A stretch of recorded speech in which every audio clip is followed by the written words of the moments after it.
Welcome my YouTube channel. आप हमारी channel में नए हो तो सब्सक्राइब जरूर करें।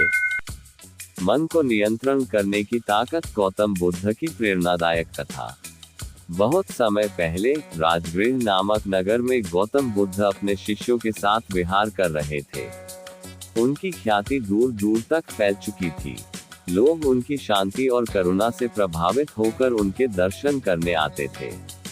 एक दिन एक युवा व्यक्ति, जिसका नाम आनंदक था, बुद्ध के पास आया। आनंदक बहुत बुद्धिमान था, लेकिन उसका स्वभाव चंचल और गुस्सैल था। छोटी सी बात पर वह क्रोधित हो जाता, कभी हंसता तो कभी रोता। वह खुद भी जानता था कि उसका मन बहुत बेचैन है और यही उसकी सबसे बड़ी कमजोरी है। उसने बुद्ध से कहा, भगवान, मैं संसार में सब कुछ पाना चाहता हूँ, धन, सफलता, सम्मान, लेकिन मेरा मन मेरा साथ नहीं देता।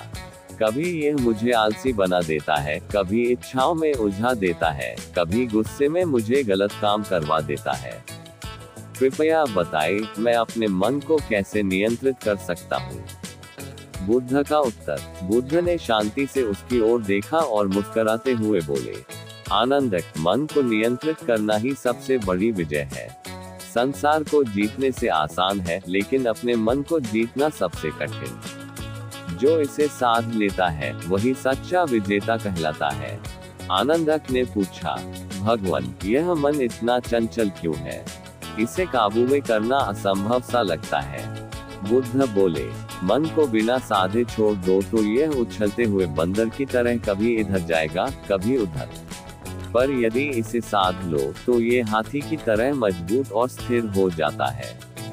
ये तुम्हारे सुख दुख, हार जीत, यहाँ तक कि जीवन और मृत्यु का कारण भी है। कहानी, क्रोध पर नियंत्रण। बुद्ध ने उसे एक प्रसंग सुनाया। एक बार मैं भिक्षुओं के साथ गांव में भिक्षा मांगने गया। वहां एक व्यक्ति आया जिसने मुझे गालियां दी।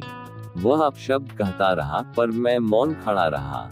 जब वह थक गया तो चला गया। भिक्षु मुझसे पूछने लगे, भगवान, आपने उत्तर क्यों नहीं दिया? वह तो आपका अपमान कर रहा था। मैंने कहा, यदि कोई तुम्हें उपहार दे और तुम उसे स्वीकार न करो तो वह उपहार किसके पास रहता है? भिक्षुओं ने कहा, उसी व्यक्ति के पास। मैंने कहा, उसी प्रकार उसकी गालियां मैंने स्वीकार नहीं की, वे उसी के पास लौट गई। ये है मन का नियंत्रण। यदि मैं क्रोध में आकर उत्तर देता तो मन अशांत हो जाता, लेकिन मैंने अपने मन को शांत रखा और विजय प्राप्त की। आनंदक चुपचाप सुनता रहा। उसने महसूस किया कि उसका अपना क्रोध ही उसे बार बार पराजित करता है। साधना का मार्ग। बुद्ध ने कहा, मन को जीतने के लिए साधना आवश्यक है। जैसे किसान अपने खेत की निराई गुड़ाई करता है, वैसे ही साधक अपने विचारों की देखभाल करता है। सांस पर ध्यान दो। जब भी मन भटके, गहरी सांस लो और वर्तमान क्षण में लौट आओ। स्मृति, माइंडफुलनेस। हर कार्य करते समय सचेत रहो।